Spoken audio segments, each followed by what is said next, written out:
a happy 4th of July to all listeners of Kevin's Corner podcast.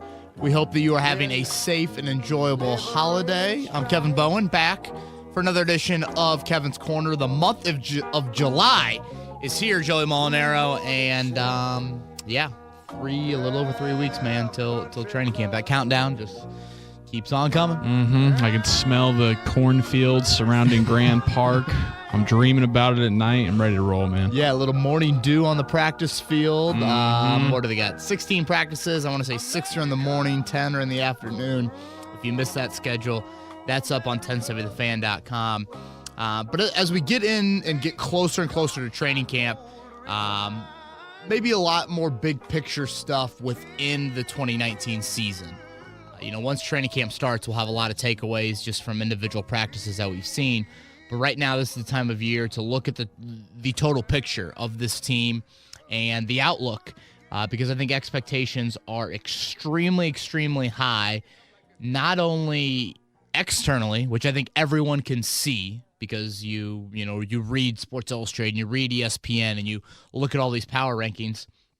But I want to reiterate, internally, Frank Reich and that bunch, they think this is a Super Bowl team. Like, they literally believe that.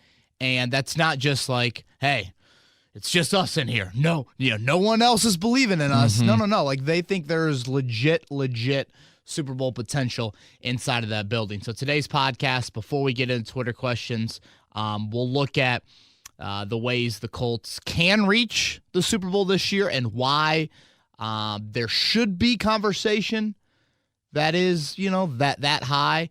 And then the flip side of it, what could go wrong for this team not to have, insert 12, 13-win season and potential run to the Super Bowl?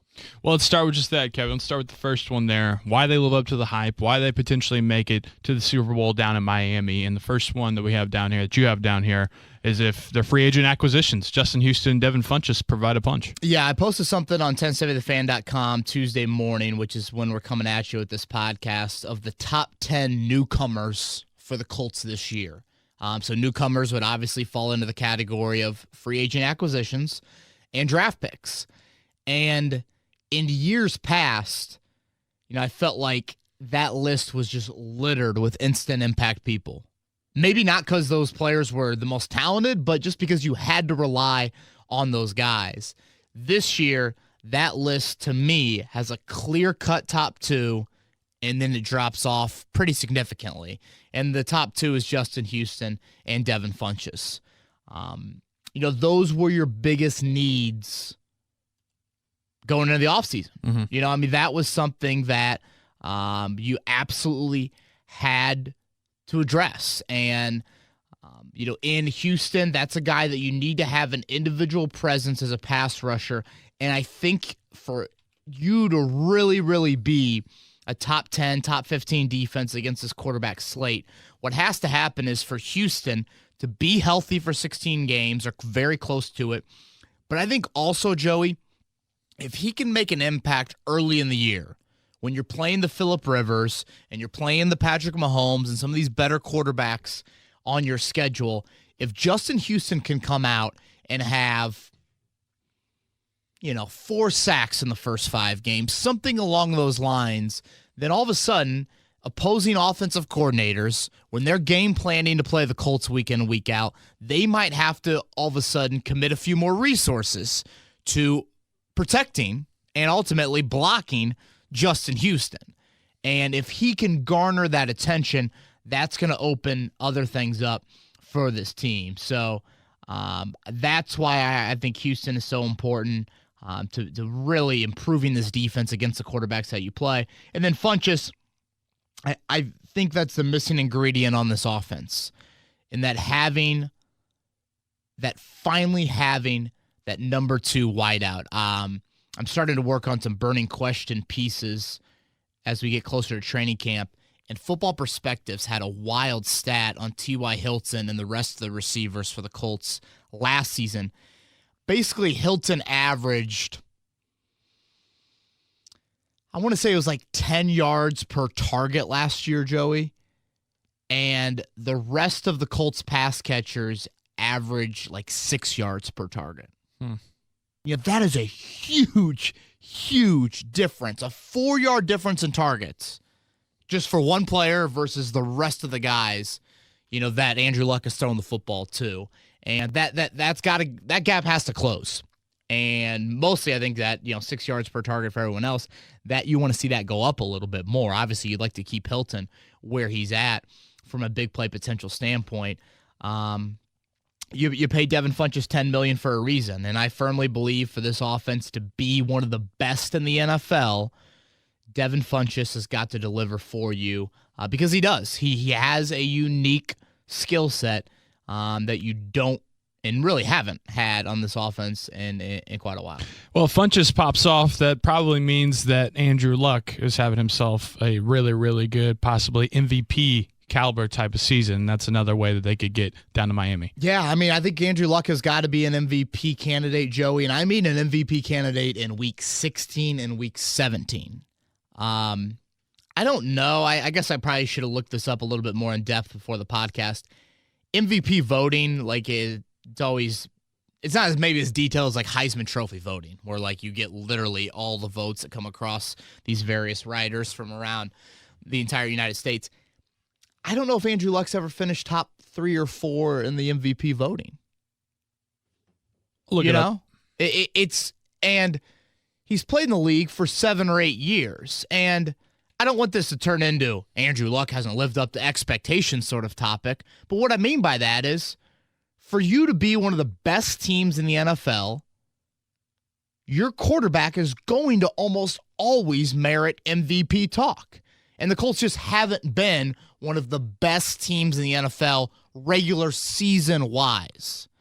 And I firmly believe that Luck has got to be one of the top 2 or 3 MVP candidates for this team to reach the Jim Irsay goal for this year, which is getting a bye, having some sort of home field in the playoffs, and those sorts of things. Luck, for about, maybe into the early month of December last year, it was like, Andrew Luck is kind of on the fringe of the MVP talk. He was like in the 4 to 5 range, I felt like. Obviously, you had Patrick Mahomes, for a while. Obviously, you had Drew Brees as well. Maybe Aaron Donald was even in the mix. And then it was a little bit of Luck and kind of Phillip Rivers, maybe in that 4 or 5 range. But if you're going to have a bye in the playoffs and you're going to make a Super Bowl run, Andrew Luck has got to be an MVP type. He has to have an MVP type of season. And I think pieces are in place to have that be possible from the sense of another year in Frank Reich's system, probably on paper the best skill talent he's had around him. I think that's fair. And obviously the offensive line situation, like Andrew Luck is talking about the offensive line with just the utmost amount of exuberance that you could ever imagine him talking about his O-line going into training camp. So I think Andrew Luck in the MVP conversation, Joey, and that's 1, 2, or 3 on that ballot. I think that is an absolute must. Right now, Caesars has him 3rd behind Patrick Mahomes, the reigning MVP, and then Carson Wentz. Wow. Looking for a bounce-back year. Yeah, Andrew Luck is plus 600 in terms of the NFL MVP odds. What's Mahomes? Got to be pretty 350. Close. I was going to say, there's probably a pretty big gap there. Mm-hmm. I mean, I don't, maybe some people might disagree with that, Joey, but I just think you've gotten to that point in Luck's career. He'll turn 30 years old in September.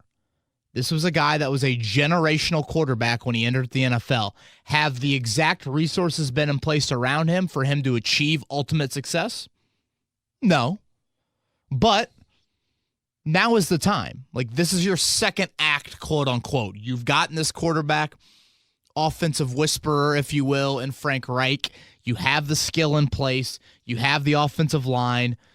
You're healthy as long as your calf is attached to your body. It's time to be an MVP type of quarterback and be in that conversation routinely, like Peyton Manning was for right around a decade. You have down here, defense dictates things. Now, is that meaning that with the offense being such, obviously on paper and after last year, a strong point of this team, that the defense needs to kind of continue to come up to that level? A little bit. How I mean it more so, Joey, is this. When you play week in and week out and you're playing the quarterbacks that you're playing, can your defense dictate how the flow of the game is going when they're on the field? Last year going into that Kansas City game, it was kind of like, we'll just do what we're going to do. We're going to play with effort. We're going to play with speed. We're going to do things, simple like we always do it, and hopefully it works. And you got shredded. And then you look at New England the next week, and they're going to say, all right, we're going to double Tyreek Hill, and we're going to put what they put. I think Gilmore maybe on Watkins or something different like that. They're going to command a lot of attention to Travis Kelce as well. And they have an unbelievable defensive blueprint to where you're not down 2-3 scores in the first half like the Colts were. So that's what I mean by the defense has got to be able to dictate more things, and that is do things differently. I think you have personnel in place that might allow Matt Eberflus to be more comfortable. I get it. It was year one of the system, and it was a lot of kind of patchwork type of stuff from a personnel standpoint. That's changed. You have better personnel. You're more equipped to dictate things on the defensive side of the ball because the offense, I think we're used to here in Indianapolis being such a chess match game, and Frank Reich just outsmarting with personnel, with scheme, with design, all those things. The defense is never going to get to that level, and it's harder, I think, for a defense in general to do that when you aren't actually having the ball in your hands playing and play out. Especially today, with definitely. all the rules. Exactly. Rules do not help out the defense in any way. But from a defensive standpoint, I think you can do a little bit more. Pre-snap, disguise, play some more man coverage, all of those things. I think that's paramount because you are going to play definitely a lot more competent and generally just more skilled quarterbacks this season. Then lastly, on ways that they can make it down to the, Super Bowl 54? 55? Gosh, I think 4, yeah. 53 was last year, right? Okay. Minnesota? Yeah. All right. No, Atlanta. Was Atlanta last year? Yeah. In the new stadium? Yeah. Minnesota the year before that. 51, 52. Yeah, it's 54. Super Bowl 54 in Miami. Back-to-back in Florida. And I like this one, Kevin. You have embrace expectations down there. Don't run away from the target. Not at all. And I think I've mentioned this a few times on prior podcasts. A stat that I found astonishing, Joey, the Colts haven't been above a 4 seed in the Andrew Luck era. So basically, they haven't been a top 3 team in the AFC. I don't know. I just that's a bit surprising to me. 4 seed is the highest they've been with Luck.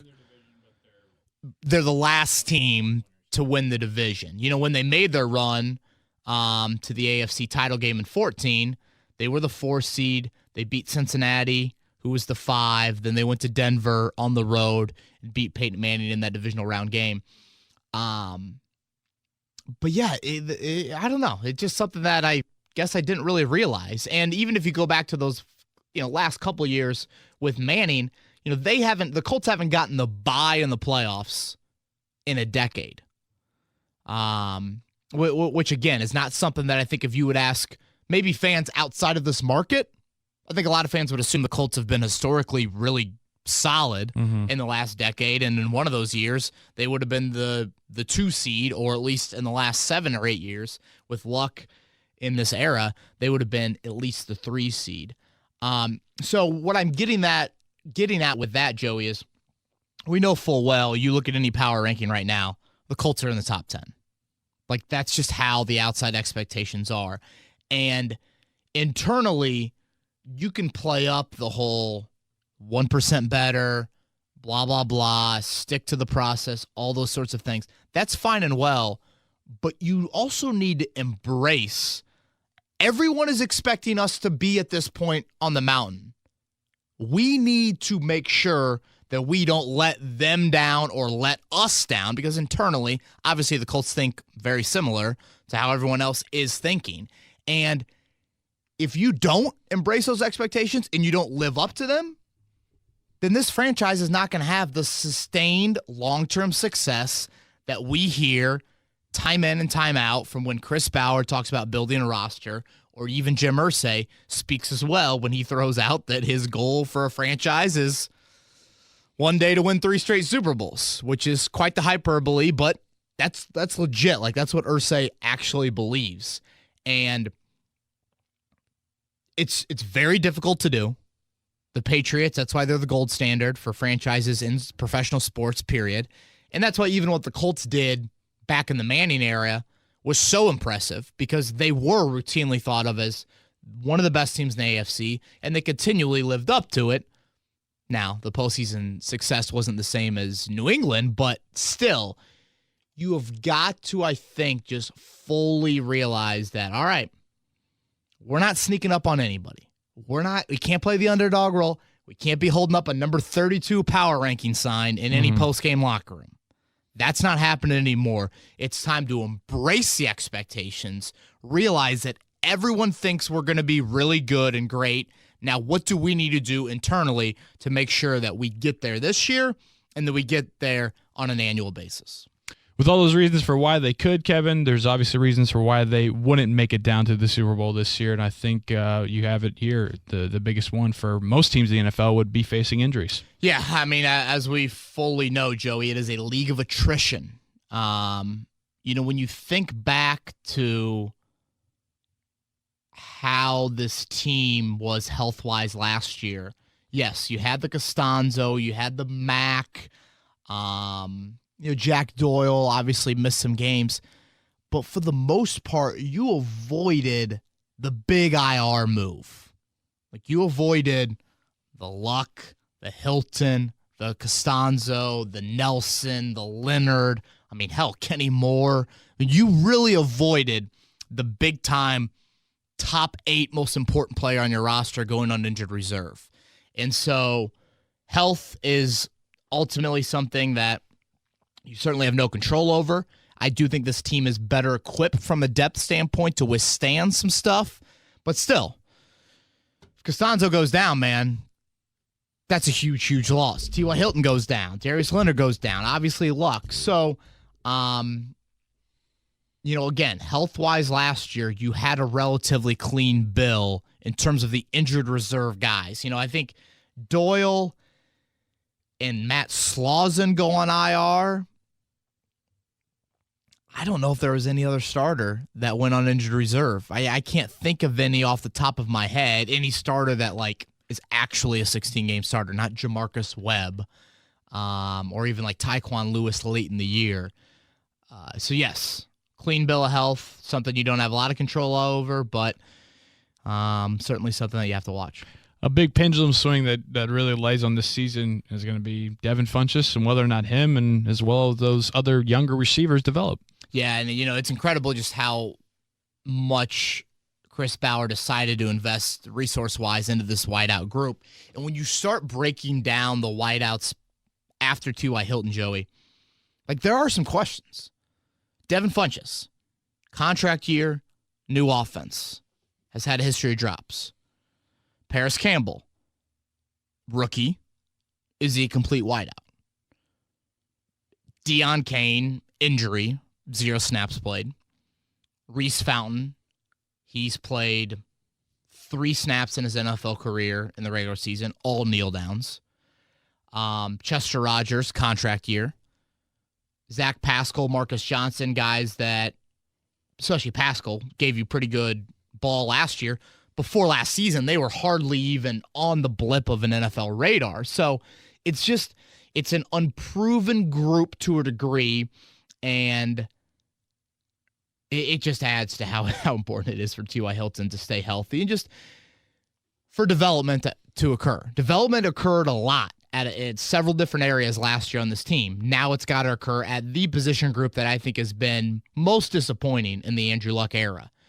Yes, you could throw out the offensive line, but I also think for wideout, considering you have Luck, that's just extremely disappointing, the sort of production they have lacked behind T.Y. Hilton. So I think that wideout development, with Funchess being the headliner of that group, if that doesn't occur, then maybe this offense can't do the heavy lifting or more of the lifting that they need to do, and this season could fall short of, winning the division or making the playoffs, something like that. We've been talking about it since Robert Mathis retired, and that's looking for that individual pass rush that could hinder them from making it down to South Florida. Without a doubt, Joey. I mentioned Justin Houston in his presence being able to be the difference on the defensive side of the ball for you. He hasn't been a double-digit sack guy since 2014. He's battled injuries. There is a system change. Now, a lot of people feel like that system change will help him be more of a dominant pass rusher. But there are just questions there, probably more so health with Houston. And so I think when you look at this quarterback schedule, to me, it's vital to have the individual rusher that can be a dozen-sack guy. I just think when you talk about the chess match game that happens in sort of game planning week in and week out, I think if you have a guy that strikes fear in opposing offensive coordinator, or when Patrick Mahomes comes to the line in week 5, he looks across at his former teammate and he says, holy shit, Justin Houston is wearing number 99 and he's had 5 sacks in the first 4 games of the season. Why isn't, who the hell is their running back anymore? I was going to say Shanderick West. Well, Damian Williams. Damian Williams, nice. Why isn't Damian Williams chipping on Justin Houston? Like those things. Right. You need teams, you need to have, and I know Rick Venturi uses this comment a lot, where are your ambient players? It's such an old coach line, and I'm really cheesy for probably bringing it onto this podcast, but there's a lot of legitimacy to that. Like, who keeps you up at night game planning? Darius Leonard, sure. But Darius Leonard is an off-ball linebacker. You need someone, I think, in that front to create that. And so that's why I think if Houston can do that, then that opens up Danico Autry, who had a tremendous season rushing the quarterback. Then it opens up the Tyquan Lewis's, Jabal Sheard, Ben Banagou, Kamoko Terry, Al-Qadim Muhammad, whoever else you want to throw into that pass rushing group. But I would say, to me, Houston, there's just a lot on him, man. It's just, he might not be like the most important player because I think there is some depth on the defensive line. But in terms of just his history and how he can affect the game, he's easily one of the most important players in this roster in 2019. All right, man, you want to hop into some Twitter questions before the 4th? Let's do them. All right, let's start with Harvo. I think this is Harvo's first time, but definitely a long time. I like that name. Yeah. Says, overspending in the NFL free agency period happens often, and some teams are okay with doing it. Do you feel free agents will start not visiting the Colts because we tend to pay market value only? Wow. Harvo, send more questions. That was a good one. Mm-hmm. That's a really good question. I think Ballard is willing to pay, Joey. The problem is you've got to meet the highest standards of probably any general manager in the NFL. So that certainly makes that pool of free agents he's willing to pay very small. But, he gave Devin Funchess a nice contract. 1 year, $10 million, I think chance to make $13 million. That's a nice payday for Funchess. So maybe a player, if you have the right type of player, which obviously Ballard wants to attract, that player might look at it as like, wow, the Colts really think that highly of me?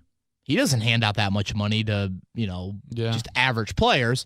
That's one way to look at it. Now, I would say the majority of NFL free agents probably look at it like, screw them, they don't think I'm worthy of that contract. I would guess that's how most NFL free agents would think. And a lot of them, it's like the debate right now we have an NBA free agency as well. Money is the ultimate barometer, right? Isn't that like the biggest reason why players choose destinations? I know full well the Pacers had reached out and had numerous free agents turn them down for even an interview, let alone a visit. Cold. Yeah, that's the reality of it. I think the Colts, The NFL, I guess, is a little bit different because it's really, you're only home there for about 4 or 5 months. And you're traveling half that time on the weekends. NBA, you're home for a little bit longer than that, obviously, with how long that schedule is. But yeah, that is a good question. It all comes down to the players' priorities. And I do think what we will see from Ballard continually going forward is he's going to pay for the select few. And then besides that, he's going to try and retain his own. Right. We saw a vast majority of that here in 2019. But that is a really interesting question, Harbo. Alex lays out a few options here. Says, what do you think is the most likely scenario in which the Colts can find a top-tier pass rusher in the near future? 1, the draft. 2, free agency. 3, none of the above. Rush will have to be schemed.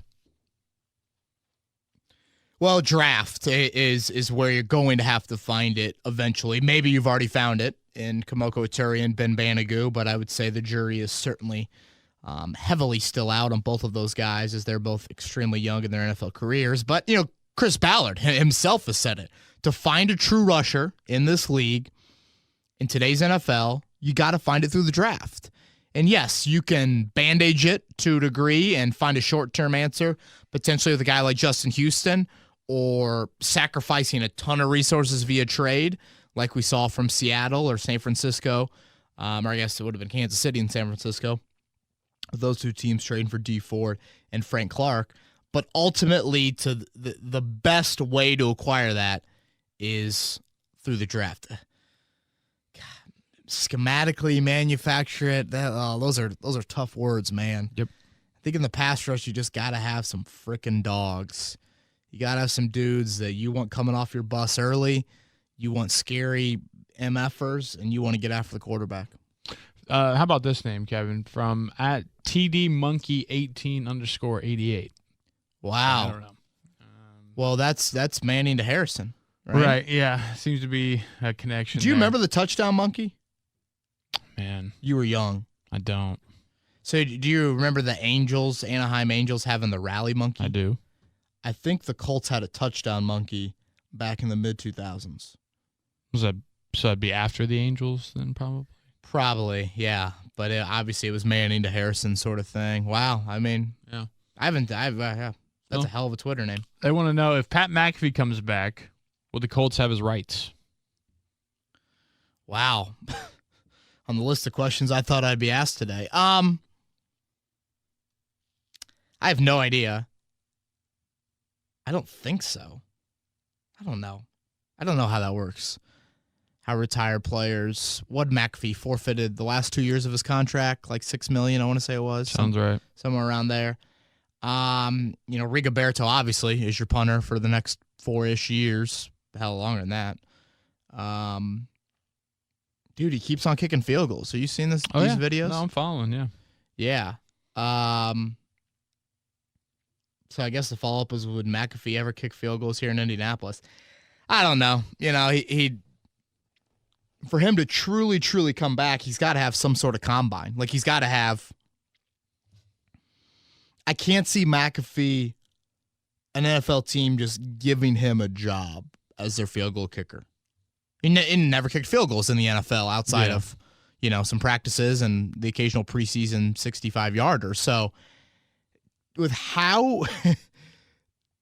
the pressure on if you screw up getting a kicker as a general manager, it's a fireable offense just because to so many fans, it's like, you can't get a freaking kicker. Yeah. Are you kidding me? Every fan, go sign the best soccer player in the town. That's what everyone thinks. And they always come to bite you in the ass at the worst times. Always. But I just can't see McAfee coming back without having to be in competition somewhere. Is he going to come back? I mean, I'm thinking that with all those posts, I'm like, really? Why else? Why would you not?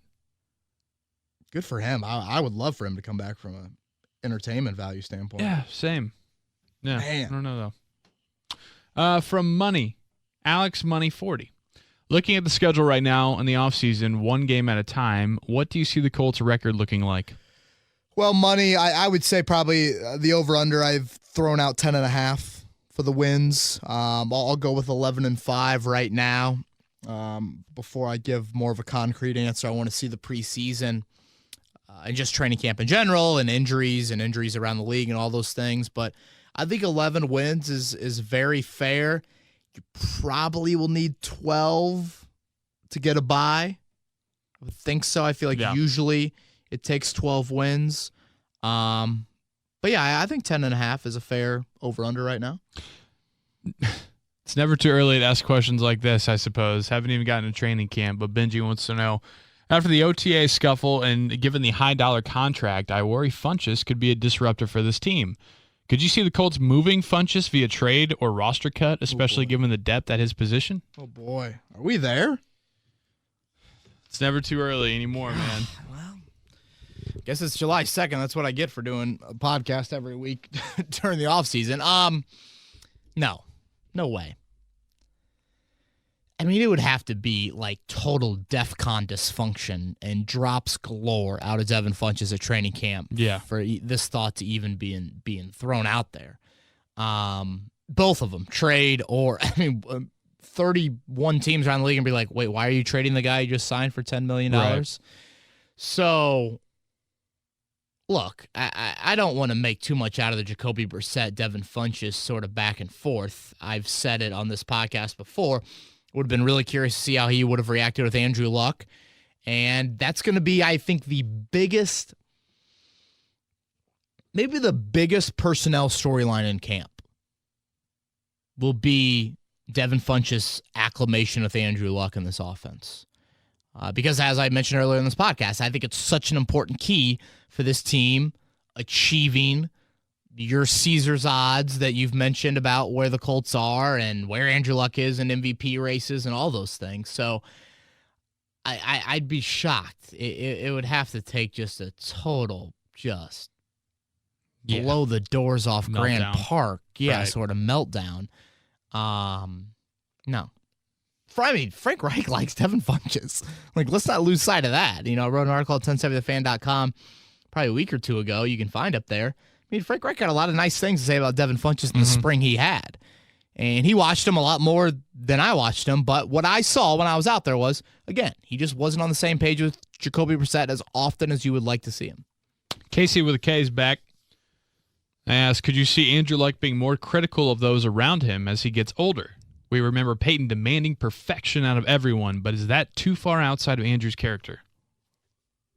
This is always a popular question with Luck, isn't it? Yeah, every year it comes in. He's not hard enough. He's too light on people. He's having too much fun, blah, blah, blah. Yeah, it is always a popular question. I do think there is a little bit more of an accountability that Andrew Luck would be willing to delve out to his teammates.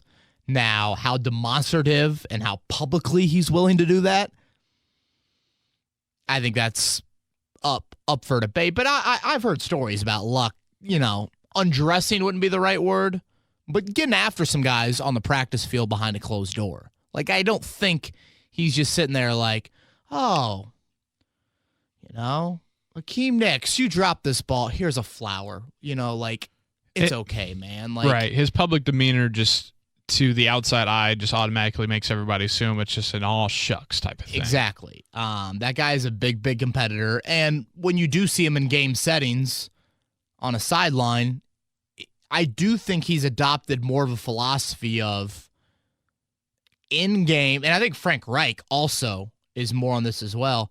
Frank Reich is kind of like, what the hell is yelling at my guys going to do in-game? Like, you've gotten to this point. You've caught enough balls in your career to get to the NFL. This is kind of like when you had the whole drop debate last year. He's like, me yelling at you and cussing you out like, your Roncalli coaches probably did to you. Not to say that you screwed up anything during your high school days, but no, it was all the other receivers. Right, exactly. I just don't think Frank Reich and Andrew Luck are ever going to go there. But again, I do think there is a self-accountability that Andrew Luck feels more comfortable doing now that he's at this point of his career. I just don't know how much we're going to see it in a public setting. Felipe Costa, in which area of roster building do you think that Ballard and his staff has been more competent? It's easy to say the draft after last year, but his waiver claims and free agent signings have been very substantial as well. Where do they excel, and where can they improve the most in your view? Wow, Felipe, great question. Well,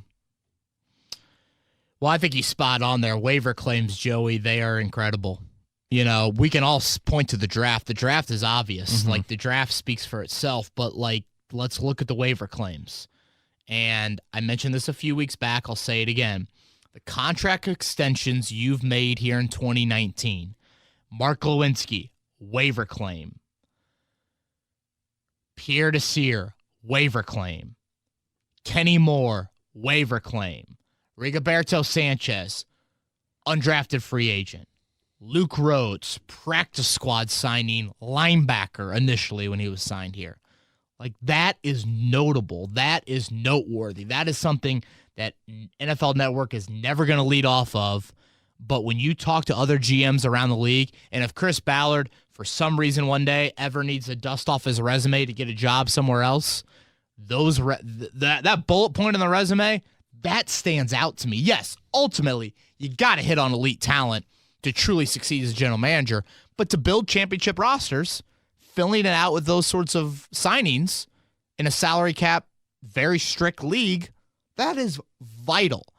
I think he has become more competent in the offensive line evaluation because, remember, he was okay with what Ryan Grigson had in here personnel-wise. Mm-hmm. Oh, LaRaven Clark, good. Joe Hay, good. You know, Ryan Kell, all those draft picks the Colts had that in that one draft, good. You know, those guys, we're going to give them a chance. Well, then all hell breaks loose, and Jacoby Brissett gets sacked a billion times, and now you're scrambling again. So, I think he's gotten better in the offensive line evaluation, and obviously it helps when you invest the sort of resources that they did. I'd say the two areas that are still unknown is just receiver and defensive line. Yeah. Probably more edge rusher. I think interior, Autry and Hunt, pretty good. But receiver, yes, you've had a Dontrell Inman, but, you know, you've had a Kamar Aiken, you've had a Ryan Grant. We'll see what the draft holds with Paris Campbell and Deion Kane and Reese Fountain. So that was a really good question. Yeah, for sure. They're bringing them today. They are, man. July. Because this is a fake week, right? Fake week. Fakest week ever, for sure. No one works this week. It's a miracle that you and I are in here. You were in the office yesterday. You saw what fake day that was. It was fake. From Mitch, when the Colts took Ben Banigou, much was made about his ability to be a hybrid player. They quickly flipped and designated him as a D-end. Can you shed any more light on this? Was it poor play at linebacker or strong play at D-end?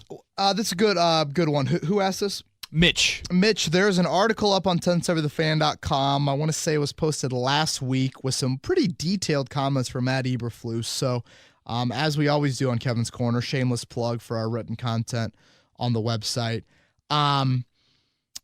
Basically, I think they feel like Banigou is more comfortable being a defensive end as a rookie.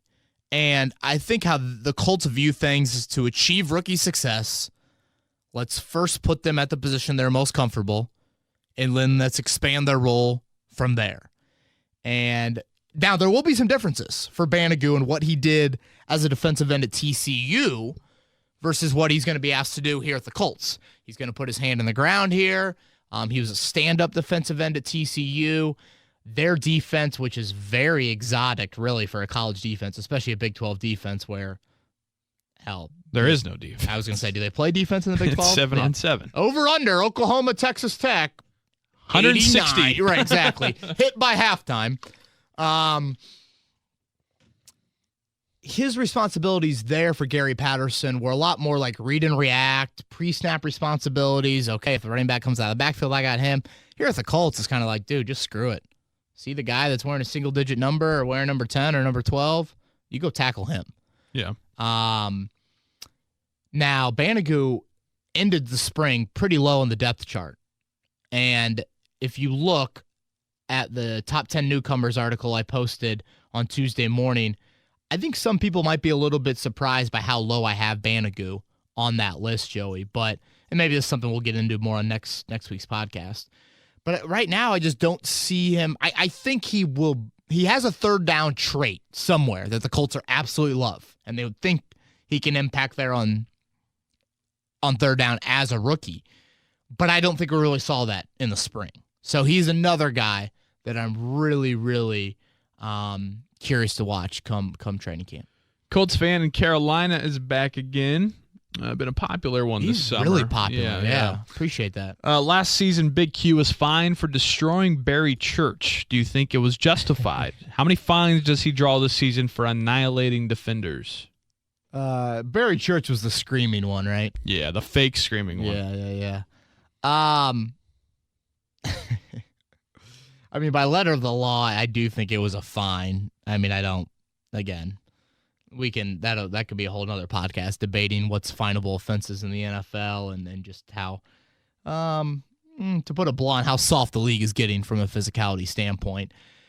How many fines will he get this year? I'd put the over under 1.5. Yep. It's kind of tough for offensive linemen to get fined. Like that was you're pulling, you're in space. It's you and Barry Church mano a mano, and Barry Church get in the fetal position and telling his family he loves them. Like, I mean, that was a... And Big Q is... I can't believe I just called him Big Q. Quentin Nelson is one of the main guys who will get fined for those because he's always pulling like that, right? That is a good point. He is a top target. Yeah, he is. He's definitely, by his size and by his... certainly the reputation he's created for himself. He's put himself as more of a target, but yeah. Let's put it 1.5. Tyler Christian wants to know, is it too early to speculate that Rock Ya-Sin will win the cornerback 2 spot over Quincy Wilson? Oh, Tyler. Okay, I think, was it last week's podcast? I went on the huge rant about Kenny Moore as an outside corner and nickel. I think it might have been.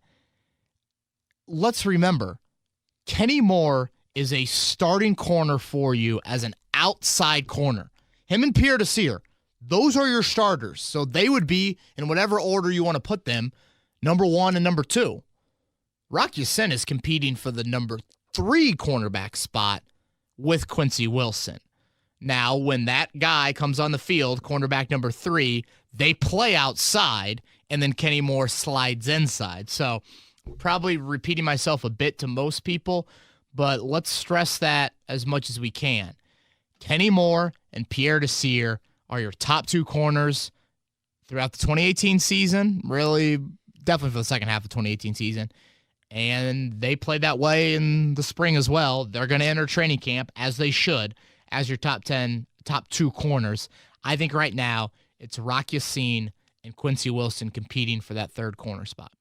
Tops asks, how do you feel about the rule change regarding offensive pass interference and defensive pass interference reviews? It's going to slow the game down too much, or do you like it? Not a Colts question, I know, but I don't think I've heard yours and Joey's takes on it yet.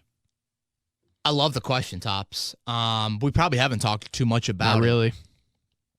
it. Where are we? Officials can challenge pass interference penalties.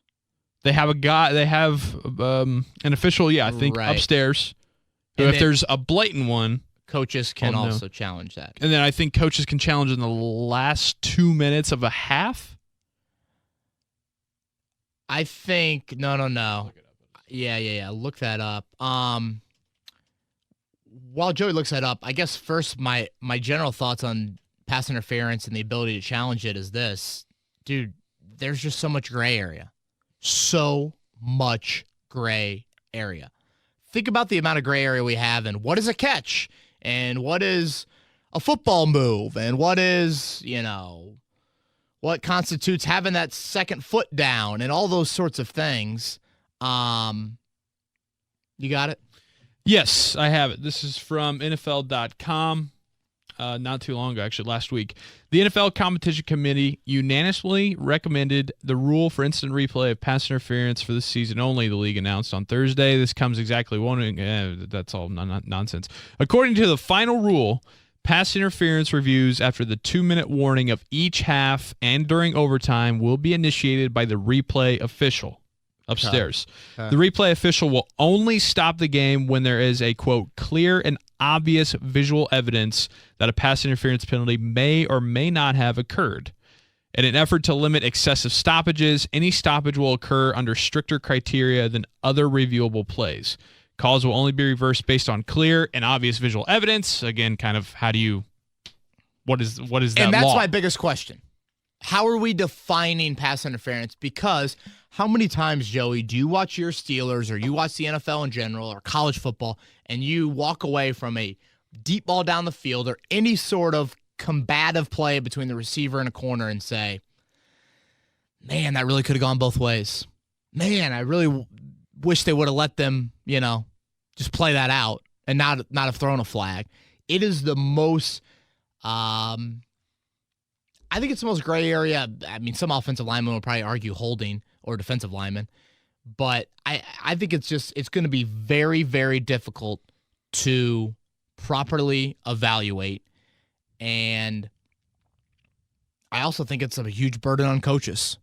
Huge burden on coaches. First play of the game, T.Y. Hilton gets dragged down, or, not dragged down, that's blatant, but a bang-bang 45-yard potential pass interference penalty. You challenging that? Because then it's like, well, do I use it now or do I wait, but then I may never use it? Exactly. And then what happens on a 3rd and 5 with, late in the third quarter where, insert corner Kevin Johnson or Jonathan Joseph or whoever else those bum corners from Houston are, they come over the top of Devin Funchess, and are you going to do it there from your own 20-yard line? I think it's going to be a unbelievable and fascinating element to the game. It's going to make us go crazy, and we're probably going to debate it on this podcast several times throughout the year. But it is definitely another part of the game on coaches and on the officials that will make our heads explode. This will be a really annoying caveat here, and I can't wait for multiple weeks to be ruined by this. Even under 2 minutes, all passing plays can be reviewed for pass interference. So any Hail Mary type of play at the end of a half or game will be reviewed and replay consistent with the guidelines for officiating the play on the field. So it's going to take, week 3, somebody's going to throw a bomb at the end of the game, get pass interference at the 1-yard line, and win the game.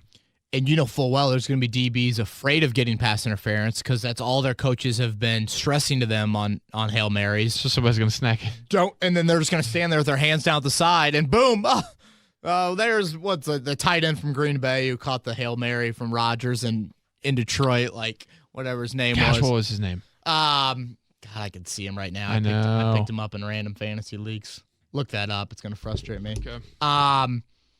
Yeah, they're going to be like, oh, sorry, coach. I didn't want to commit that fatal error where you'd cut me on Monday. Well, instead, you just lost that game. So this is going to be, our heads are going to explode, man. There's just going to be so much gray area with this. Sorry, I'm looking this up right now because it's giving me all this information about Aaron Rodgers' improbable Hail Mary, but I got the video. I got the video coming. Get it out of here. Ultimate highlight.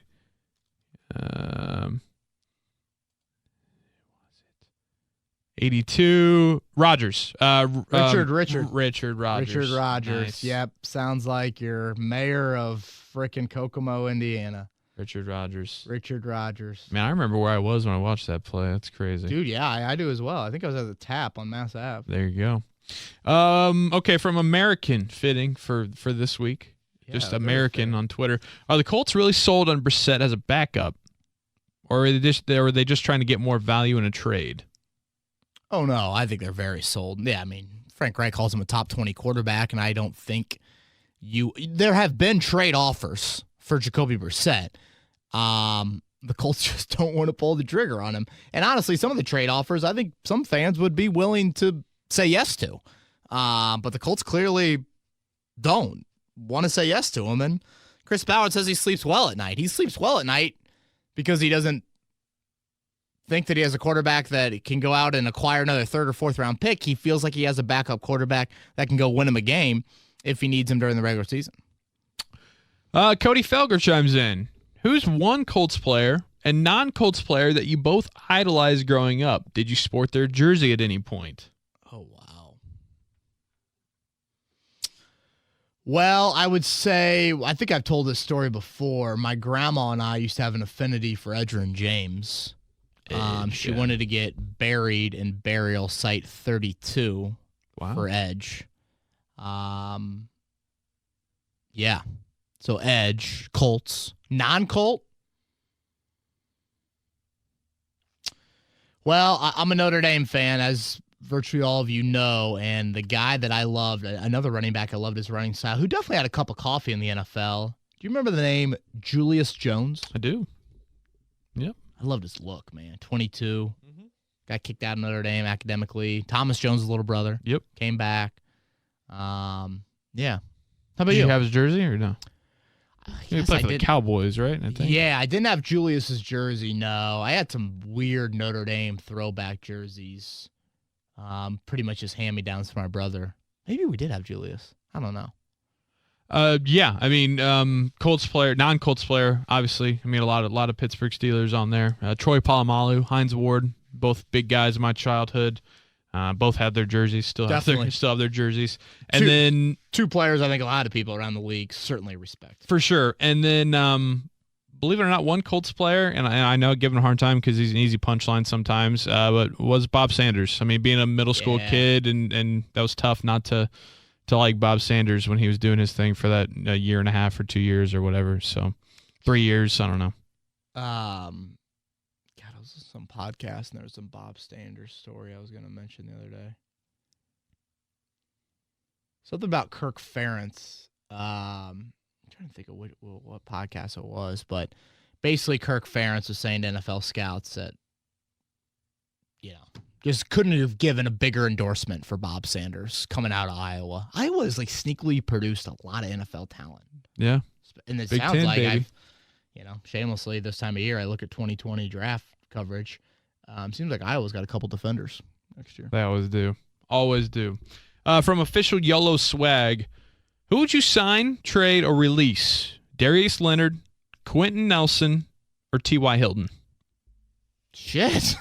I think it's like a F1 kill one, marry one situation. Man, official YOLO swag. It's a bit doom and gloom on this. Yeah, that's like 4th of July this is like weekend. Saw 8 and Chris Ballard's in there, and it's like, I want to play a game. You must trade one, sign one, release one.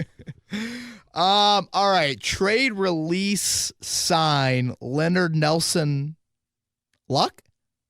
Hilton. Leonard, Nelson, Hilton. Well, you're releasing Hilton because of his age. Man, this sounds awful. This is really tough, man. I think you're trading Nelson. It's easier to find a guard. Are you going to trade Darius Leonard? The reason that I am hesitant on that is because of what Nelson does for the guy behind him. Yeah, I get that, but again, I just think it's easier to find a guard. I guess if you take that out of the situation, it's just straight up. Trust me, it's not easy either way, but I just think you have a better chance of drafting a guard in the 4th round and him being adequate than you do of getting a 4th-round will linebacker and him having 1/10 of the impact that Darius Leonard did last season. That's fair. Thanks for making it tough on us here on this fake week, Feel like YOLO we should- swag. Yeah, turn the lights off in this room. All right, from Jay Cook. Which 3 players or position groups will be humbled this year after the league has had a chance to analyze film from last season? Oh, man. Another doomer. Humbled. That's aggressive. I'm curious if a team will look to try and, pound the football at the Colts up the middle. I know they were pretty good against the run last year, but do they look at Autry and Hunt and even Leonard, who I think at times did struggle against the run? Do you take a Kansas City blueprint and try to employ that on a more consistent basis? And I guess in general, can teams try and game plan for Darius Leonard? I don't know. It's tough when you have an off-ball linebacker like that. But, do you have more of a committed approach to getting a free blocker to the second level? Because the Colts try and avoid that by putting their 3 technique in front of Darius Leonard. so that he is running free at that will linebacker spot. Boy, Jay Cook is a good question. What about Ebron? Yeah, I mean, that's been a really popular one on this podcast of just like, okay, water's going to find its level a little bit. That for sure, Joey. But what about just defense coordinators finally being like, hey, we're in the red zone. Number 85 is going to be open. Guard him. Yeah. Like, I mean, it got to the point late last year. It was laughable. You know, you got inside the 20 and you're like, all right, Ebron time. Ebron's back on the field. True. You know, so yeah, I would throw out some of those ideas. All right, from Ryan West, will the Colts ever have a 10,000-yard rusher? Maybe Mac will get there someday. Dude, 10,000 yards is a lot. I'd be surprised if the Colts have ever had a 10,000-yard rusher in franchise history.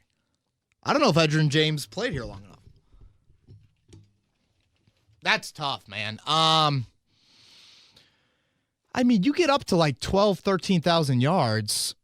Edgerrin James is the all-time rushing leader, 9,226 yards. Boom. And there's probably a big drop-off in whoever's second.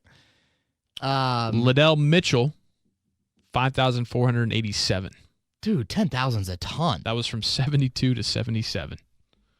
Even Marshall Faulk is down there. Dickerson, you know, I guess Dickerson wasn't here that long, but man,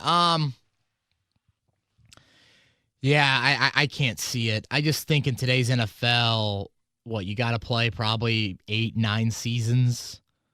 Maybe you don't need to play that much if you have some great seasons early on, but I just can't sit here with a ton of confidence to be like, Marlon Mack is this team's starting running back in the year 2025. Man. You know, that's kind of what it takes, unless you're going to have some just 1,700-yard season after 1,700-yard season. Like 10,000 yards, dude, I bet there's not more than 35 running backs in league history that have ran for 10,000 yards, let alone with the same team. Right. So, wow, that's a good question, but I'm going to go with no.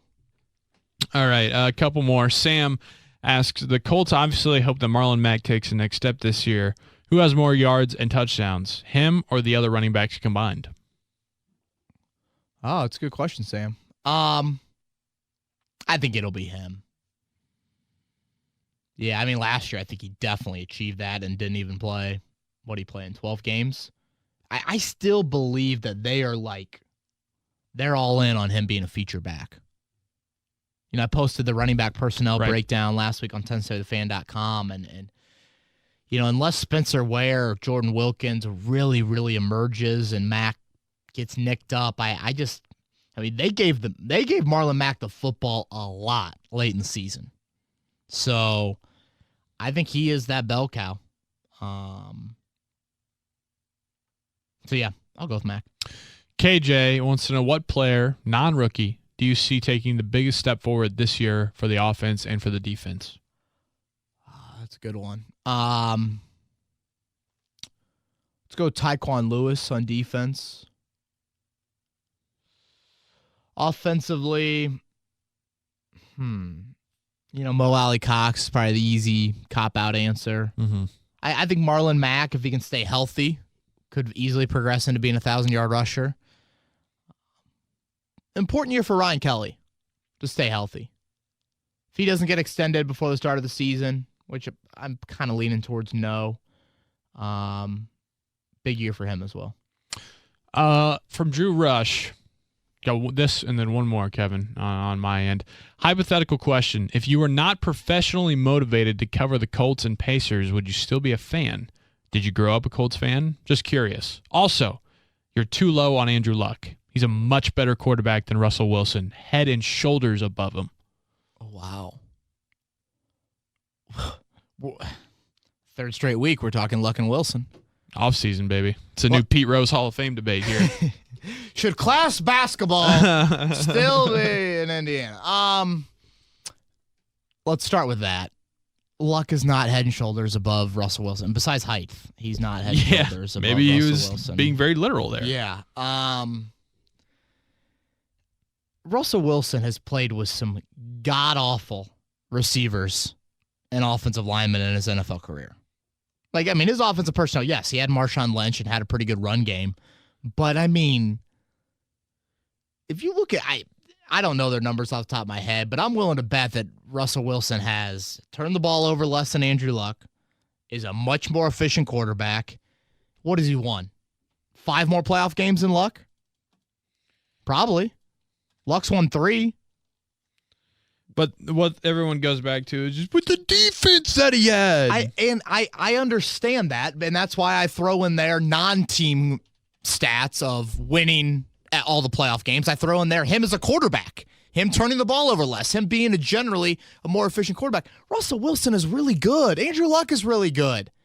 You cannot tell me that Andrew Luck is head and shoulders above Russell Wilson. I can't go there.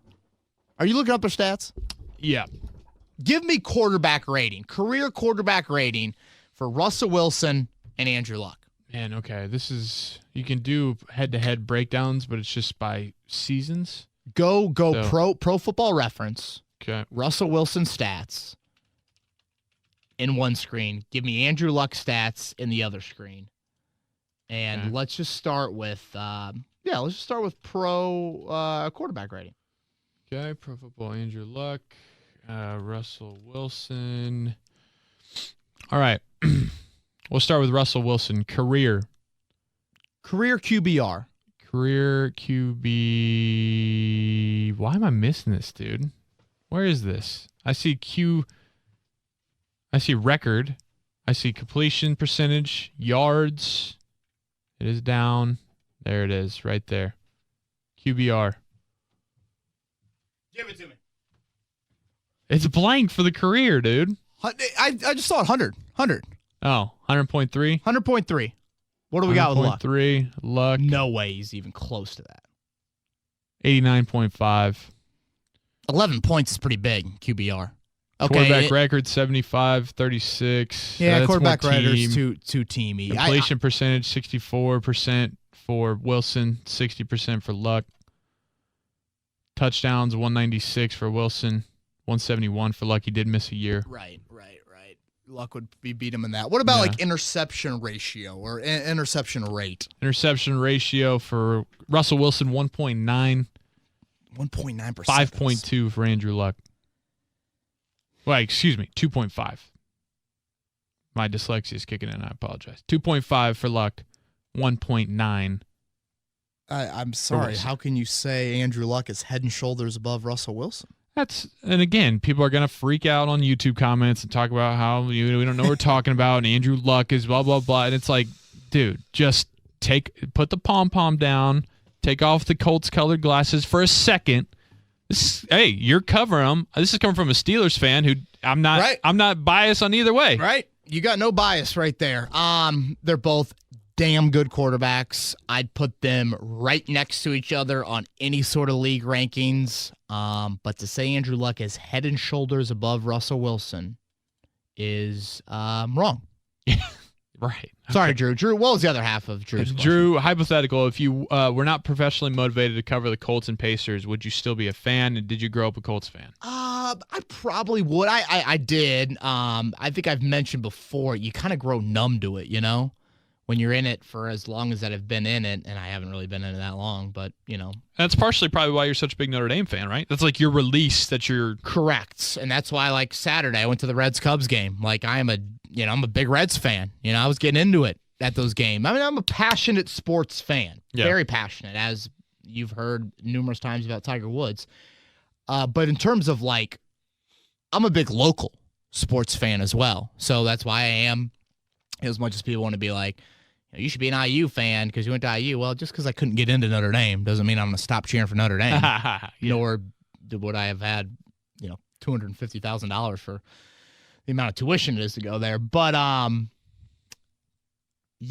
would probably be, in this local market because I've grown up here. This has been, I see how sports affects our city, and I'm passionate about it. So certainly, same, because I'm big, like, and you grew up a Cubs fan. I have no issue whatsoever with that. But like when I was debating a baseball team when I was younger, because my grandma was a big Cubs fan, I like the Reds because they were the closest team geographically. And I know that's like kind of stupid to do, but like that's how much I like am into like local, sports, this and that. Man, those were two very drastic answers to Drew, but Oh, yeah. Drew, hope you have a good fourth, man. He always sends in questions. Last one here from Steven. Now that we're entering Frank Reich's second season, what kind of changes or new wrinkles do you think we'll see from the offense this year? Do you think we'll see more RPOs? I feel like we get this question a lot. Yes, more RPOs for sure. Again, more of an emphasis, I think, on the run game, late game situations when you're trying to run out the clock. So, yeah, I think those would be the changes offensively. All right, man. You have any more? Let me get to just a couple over here. Okay. I-74 football. Which current Colts players remind you of a Manning-era Colts player at their position? Are there any who could possibly have a better career than the Manning-era player at their position? Interesting. Darius Leonard, Quentin Nelson, I think could certainly have better careers than the left guard and the will linebacker in the Manning era. T.Y. Hilton is going to be close, but I don't think he's going to equate to what you have with Marvin or even Reggie. Might be close to Reggie when it's all said and done. T.Y. Hilton's had a hell of a run. That's probably it. I don't know. Maybe some of these corners. Maybe Malik Hooker flourishes. That's an interesting question. I haven't given much thought to it. Lucas Robbins, once the Patriots dynasty ends, Brady and Bill retire, which teams could stand the biggest challenge in our path to try and establish dominance in the AFC? Kansas City. Yeah, they got to find the young quarterbacks. I mean, do any of those young quarterbacks in the AFC East turn into anything? Do you believe in Sam Darnold? Again? Darnold? Oh, yeah. What Maybe. happened with him? Oh, do I believe in Sam Darnold? Like who is the next young quarterback in the AFC? We know Mahomes. I would pick Darnold behind him. Not behind, in terms of putting side by side. Yeah. Just meant like he would be a guy that would say, Him, yeah, okay. Josh Allen, Lamar Jackson. I'm trying to think of the other. Baker Mayfield, obviously. I forgot about Baker. How could I forget? I'm so over Baker Mayfield. Well, you're gonna see him up close and personal. Brandon asked about the unis, all blue. I'm all in for them. I love them. I love alternate uniforms. And then lastly, Chris Du Bois. Love, marry, kill. Colts mottos. For the shoe, Colts forged 1-0. What are you going with? Love 1-0. No, marry 1-0. 1-0 is too cliche. Well, definitely killing Colts forged. That's their mantra, man. That's what they do for the intro videos. No, and John Mellencamp, that whole intro can just go to hell. Dude, I don't know if you're loving any of these. No, that's so hard. At least well, the thing is you can love them one time, but then a marry, that's, we know that's forever. Yeah, that's a good point. I think I just like the 1-0 design on a T-shirt. That looks pretty clean, slick to me. Okay, go with Mary there. You're killing Colts fours. You're loving for the shoe. Oh God! For the shoe, man. Just Chuck Pagano in your just for the shoe. Dude, in this market, we've got some weird the Pacers and I don't know. It's just weird nicknames. Yeah, I mean, teams marketing really in general around the NFL, it's exploded with social media and everything, but yeah, I really don't like any of them, honestly. Oh gosh, it's tough. I mean, trust me, I don't sit here and come up with great marketing ideas by any means. You do much more so than I. Yeah. I guess Toronto's like Jurassic Park and We the North is probably the best. Yeah. I like even though I think a lot when you're outside the market, you absolutely hate it. Yeah. How tired is everyone? Oh my gosh, show one more shot of Jurassic Park or We the North. And when the Pacers lost in the playoffs to the Celtics, and their mantra, the Pacers marketing mantra going to the playoffs was gold don't quit. the Celtics tweeted out, Green don't quit. Yeah. And, whatever, hashtag sweep. Right. It's just kind of like, You're it always setting comes yourself back up to bite you, but whatever. The Pacers, when those heat runs on like the blue collar gold swagger, that I wasn't a big fan of like the gold swagger part, but like it made sense for those teams. It and fit. It was like catchy and just like simple. Like when you're in that arena and you hear like a "Beat the Heat" chant, like yeah, that sounds like a fourth grade chant, but it was loud and it worked. And like you put that on a shirt, and people are gonna wear it around town. Hell, people are gonna wear any free shirt around right. town. No, I thought that was a great marketing. It ran its course, but when it was big time and the Pacers were doing the damn thing, Right. It was like, okay. What the that makes Pacers sense. need to get back to is being in the playoffs on race weekend, and then you can get the checker design inside Banker's Life, blue shirts or white shirts, yellow, blue shirts, yellow, whatever. That's when you can really start tying the two together. Now, granted, if you're playing race weekend, that means you're in the Eastern Conference Finals at least. That was a really cool concept, but then I'll just never forget how terrible they played in that game, and it just kind of rubbed me the wrong way. Yeah. I don't know. And We're then getting off. you got enough people in the lower level that are too cool to put on the shirt. Right. All right, man. We were rambling there late. That's our July 4th. No one works this week podcast. You got any big things for the 4th? Going up to Michigan for like I don't know if you call it a family reunion. Kind of like a family reunion. My wife's side of the family, my father-in-law, that side does like a little Michigan big old lake house every couple years. Nice. How about you? Just hoping that it's at least decent enough weather to be able to kick it by the pool, man. How'd the Honestly. party go? Oh, it was killer. It was if anybody showed up who listens to Kevin's Corner, I appreciate it. There's a lot of people there. I may have talked to you, I may not have, but if you were there, it was awesome. We'll have like a more blast. hopefully. So yeah, maybe you can be able to make it to the next one. Yeah, but, I was watching thanks your for boy me Javi Baez hit a grand slam and Yeah, stop. it was a throwing good game it- until that point Throwing it for the Puig, Reds. yeah. But hey, the Reds did win the series. They did do 3 in that. a row over your Cubbies. They did do that. Trying to Yep. bask in that as we have the basement of the NL Central locked up right now. He's Joey Molnar. I'm Kevin Bowen. Everyone have a great 4th of July. Safe travels. Don't do anything stupid. Enjoy it. I don't know if I love this holiday as much as others for what it symbolizes, obviously, and then also because it's really like a freedom holiday, which I don't usually get around Thanksgiving, Christmas, or New Year's. But True. I love the 4th, man. I guess summer helps. Mm-hmm. Yep. Good weather certainly helps. So everybody enjoy it. We'll be back next week here on Kevin's Corner for another Colts podcast.